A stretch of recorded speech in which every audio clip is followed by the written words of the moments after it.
تو یہی ان لوگوں کی چالاکی ہے کہ نہ انسان اپنے آپ دین سیکھے گا اور نہ ہم سے دور جائے گا۔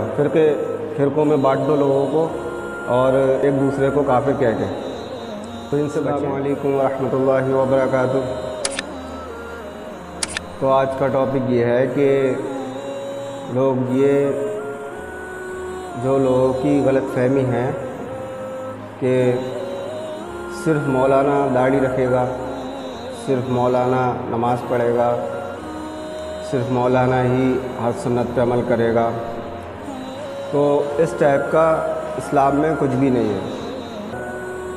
تو صرف عالم ہی کیوں کریں گے؟ وہاں کا جو محمد صلی اللہ علیہ وسلم کے زمانے میں صحابہ اکرام ہوا کرتے تھے، وہ خود دوسروں کو دین پہنچاتے تھے اور محمد صلی اللہ علیہ وسلم سے قرآن کی آیت سنی اور دوسرے تک پہنچائی۔ اسی طرح سے محمد صلی اللہ علیہ وسلم فرماتے ہیں کہ اگر ایک آیت ہی آتی ہو وہ دوسرے تک پہنچاؤ۔ تو اسی طرح سے ہم اللہ کے نبی کے امتی ہیں، تو ہمارا اب کام یہ ہے کہ ہم دوسروں تک دین کی بات پہنچائیں، چاہے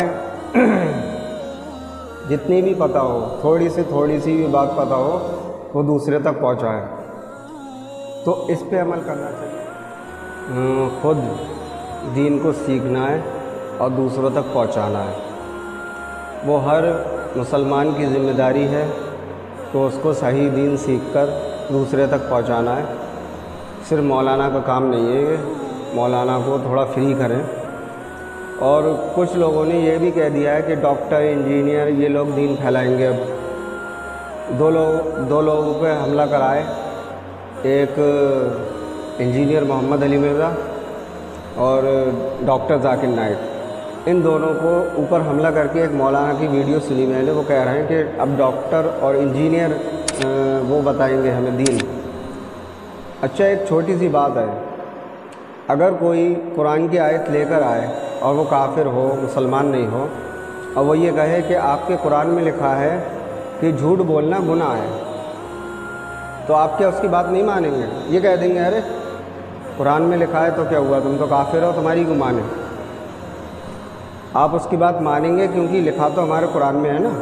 تو اگر کوئی ڈاکٹر ہو، انجینئر ہو، کوئی عام انسان ہو جس نے عالمات نہیں پڑھی ہو، وہ اگر آپ کو کوئی دلیل دے رہا ہے قرآن سے یا حدیث سے، تو آپ کو حدیث یا قرآن کی بات ماننا ہے، اس کی نہیں ماننا ہے، اس کی بالکل نہیں مانیں، صرف قرآن و حدیث کی دلیل مانیں کہ ہاں اس نے یہ بات قرآن سے کہی۔ تو یہی ان لوگوں کی چالاکی ہے کہ نہ انسان اپنے آپ دین سیکھے گا اور نہ ہم سے دور جائے گا۔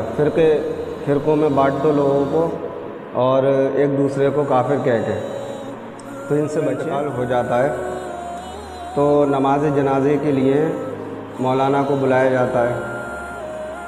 کیا جس کا انتقال ہوا ہے اس کا بھائی یا والد یا کوئی رشتہ دار، وہ کیوں نہیں نماز پڑھا سکتا؟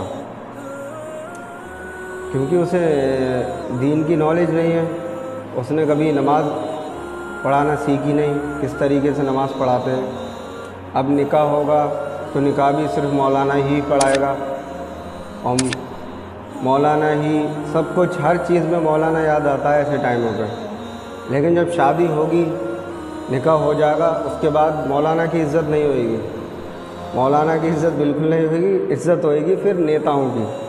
جو نیتا آیا اس کے آگے آؤ ادھر آئیے، اس کے لیے الگ سیٹ لگائی جائے گی جس پہ وہ کھانا کھائے۔ لیکن ایک مولانا جو آپ کا امام ہے، جو آپ کا لیڈر ہے، امامت کر رہا ہے مسجد میں اور وہ آپ کو نماز پڑھا رہا ہے، لیکن اس کی کوئی عزت نہیں ہے، جبکہ امام ہے، وہ امام کا کتنا بڑا لیڈر ہوتا ہے امام، جو آپ کو گائیڈ کرتا ہے ہر چیز کے لیے، تو اس کی کوئی عزت نہیں ہے۔